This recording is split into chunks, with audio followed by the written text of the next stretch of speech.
पुण्यातील पुरंदर विमानतळासंदर्भात राज्य शासनाला जिल्हा प्रशासनाने अहवाल पाठवला। महिना अखेरीस राज्य शासनाकडून जमिनींचा आणि बाधित गावांमधील घरांचा मोबदला ठरवला जाणार।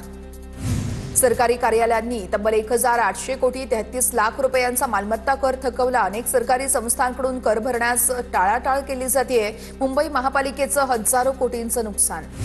मुंबईमध्ये ड्रग्जची पाळीमुळे पसरवणाऱ्या एका ड्रग्ज माफिया महिलेला एनसीबीचा चांगलाच दणका। अंमली पदार्थ विरोधी पथकाकडून रोमा आरिफ शेखची 1 वर्षांसाठी कोल्हापूर कारागृहात रवानगी। पुणे शहरात आणखी थंडी वाढणार। 2 दिवसात तापमानात घट होणार। काल शहरामध्ये 13.5 अंश सेल्सिअस तापमानाची नोंद।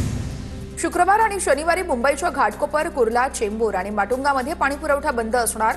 जुन्या जलवाहिन्या बदलाच्या कामामुळे पाणीपुरवठा बंद राहणार। नागरिकांना पाणी जपून वापरण्याचं आवाहन। नागपूरसह विदर्भाच्या अनेक भागात थंडीचा तडाखा। शहरामध्ये दिवसभरातील तापमान सरासरीपेक्षा 3 अंशांनी घसरलं। आणखी थंडी वाढण्याची शक्यता। यवतमाळमधील पुसद नगरपालिका निवडणूक संयुक्तपणे लढणार। नगराध्यक्षपदाचा उमेदवार काँग्रेसचा राहणार। पवारांचे राष्ट्रवादीचे सरचिटणीस शरद मैंद यांची घोषणा। प्रदेशाध्यक्ष हर्षवर्धन सपकाळ यांचा सुनील केदार यांना दणका। गेल्या आठवड्यात झालेल्या निवड मंडळाची बैठक सपकाळांनी अवैध ठरवली। पुन्हा बैठक घेण्याचे सपकाळांचे निर्देश। बैठकीची सूचना प्रदेशाध्यक्षांना न दिल्यानं बैठक अवैध।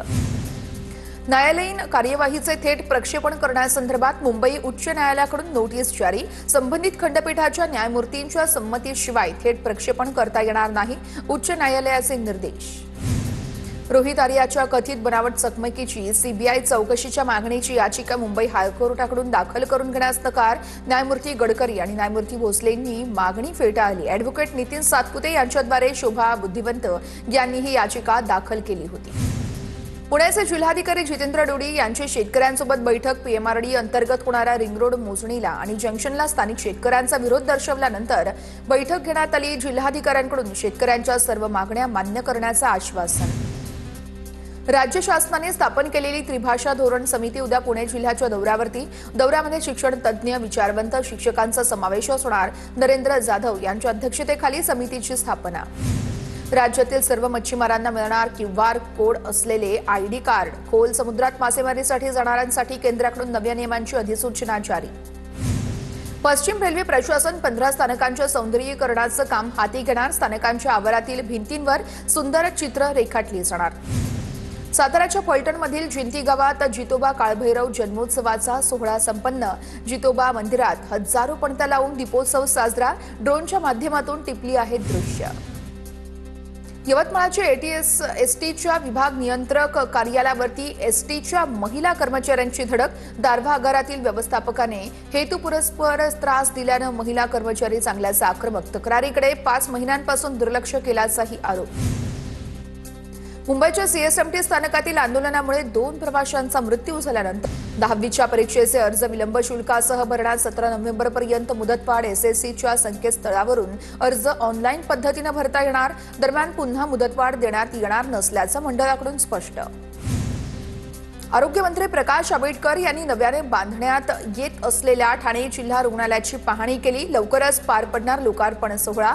एकूण 900 बेडची व्यवस्था जिल्हा रुग्णालयामध्ये असणार आहे। एकूण 10 मजली रुग्णालय पूर्ण बांधून झाल्याची माहिती। सांगलीमध्ये दलित महासंघाच्या मोहिते गटाच्या अध्यक्षाचा खून। वाढदिवसाच्या दिवशी रेकॉर्डवरील गुन्हेगार शाहरुख शेखनं उत्तम मोहिते यांचा खून केला होता। घटनेनंतर आरोपीला जमावानं बेदम चोपलं। अहिल्यानगरमधील लोणीकंद थेऊर फाटा या ठिकाणी भीषण अपघात। अवजड कंटेनर मागे सरकल्यानं उभ्या असलेल्या कारचा चक्काचूर। अपघातात सुदैवानं कोणतीही जीवितहानी नाही। नंदुरबार जिल्ह्यातील कांदा उत्पादक शेतकरी अडचणीमध्ये। कांद्याला अवघ्या 10 रुपये किलोचा दर। कांद्यासाठी योग्य हमीभाव ठरवून देण्याची शेतकऱ्यांची मागणी। धुळे शहरामध्ये 4चाकी गाडीला आग। अग्निशमन दलाकडून आगीवर नियंत्रण। सुदैवानं कोणतीही दुखापत नाही, मात्र गाडीचं मोठं नुकसान। ठाण्यातील काशिश पार्क बांधकाम सुरू असलेल्या इमारतीच्या प्लास्टिक सेफ्टी नेटला आग। अग्निशमन दलाच्या जवानांकडून आगीवर नियंत्रण मिळवण्यात यश।